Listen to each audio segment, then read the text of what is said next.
This is కొత్త Nagaraju. Welcome to Q10 news.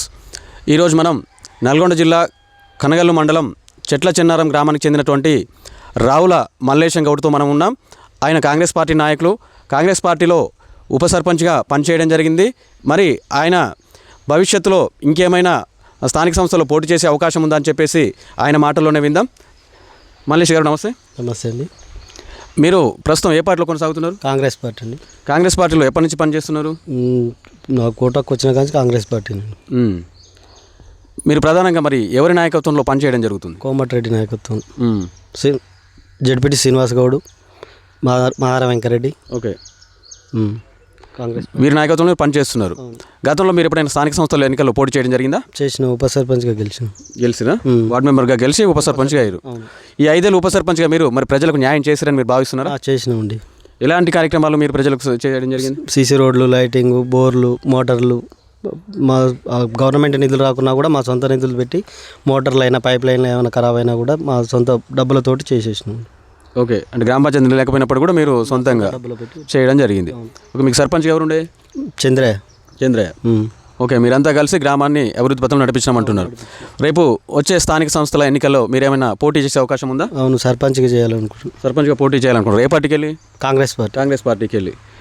మరి సర్పంచ్ ఎన్నికలు అన్నప్పుడు చాలామంది పోటీ చేయడానికి అవకాశం ఉంటుంది. మీతో పాటు మీ గ్రామంలో ఇంకా కొద్దిమంది కూడా పోటీ చేసే అవకాశం ఉంది.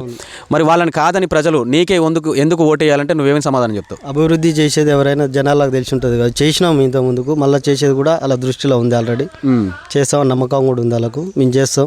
ఇప్పుడు కూడా గవర్నమెంట్ నిధులు రాకున్నా మా సొంత డబ్బులతోటి చేస్తున్నాం. అదే మేము సర్పంచ్గా ఉండి ఇప్పుడు మంత్రి కోమటిరెడ్డి ఉండు, ఆయన ఇప్పుడు శ్రీనివాస్ గౌడ్ ఉండి, వీళ్ళందరూ మా కాంగ్రెస్ పార్టీ కార్యకర్తలు, ఆయన మంత్రి గారు, ఆయన సహకారంతో మా గ్రామ పంచాయతీ అభివృద్ధి చేయడానికి చాలా కృషి చేస్తామని చెప్పారు. మేము కూడా చేస్తాం వాళ్ళ సాయంతో. ఓకే, మంత్రి కోమటిరెడ్డి వెంకటరెడ్డి గారు అండ ఉంది, జడ్పీటీసీ గారు కావచ్చు, వెంకటరెడ్డి గారు కావచ్చు, వీళ్ళందరూ సహకారంతో గ్రామాన్ని అభివృద్ధి చేస్తారని మీరు చెప్తున్నారు. ఓకే, ప్రజలు మీ చేసినటువంటి చాలా పనులు చేసిన గ్రామానికి నేను చాలా పనులు చేసిన అని చెప్తున్నారు. ఈ పనుల్ని ప్రజలు గుర్తిస్తారంటారా? గుర్తిస్తారు, చూస్తూనే ఉంటారండి అందరూ.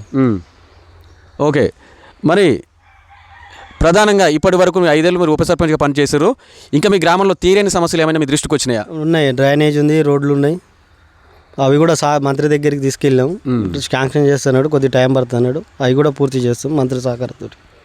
ఓకే, ఇంకా మీ గ్రామంలో సమస్యలు గుర్తించరు, ఇంకా అవి చేయాల్సినవి ఉన్నాయి అంటున్నారు. ఖచ్చితంగా అవి తీరే అవకాశం అయితే ఉందా? ఉన్నది, ఖచ్చితంగా. సార్ హామీ కూడా ఇచ్చిండు, చేస్తామని. ఓకే ఓకే, ఈ ప్రజలు నాకు అవకాశం ఇస్తే ఖచ్చితంగా సర్పంచ్గా పోటీ చేసి ప్రజలందరూ గత 5 ఏళ్ళుగా నేను ఉప సర్పంచ్గా పనిచేశాను కాబట్టి ప్రజలకు నాకు మద్దతు ఇస్తారు, నన్నే గెలిపిస్తారు.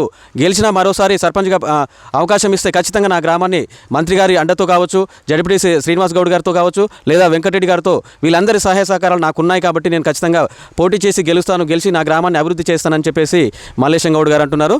ధన్యవాదాలు సార్. Okay, thank you.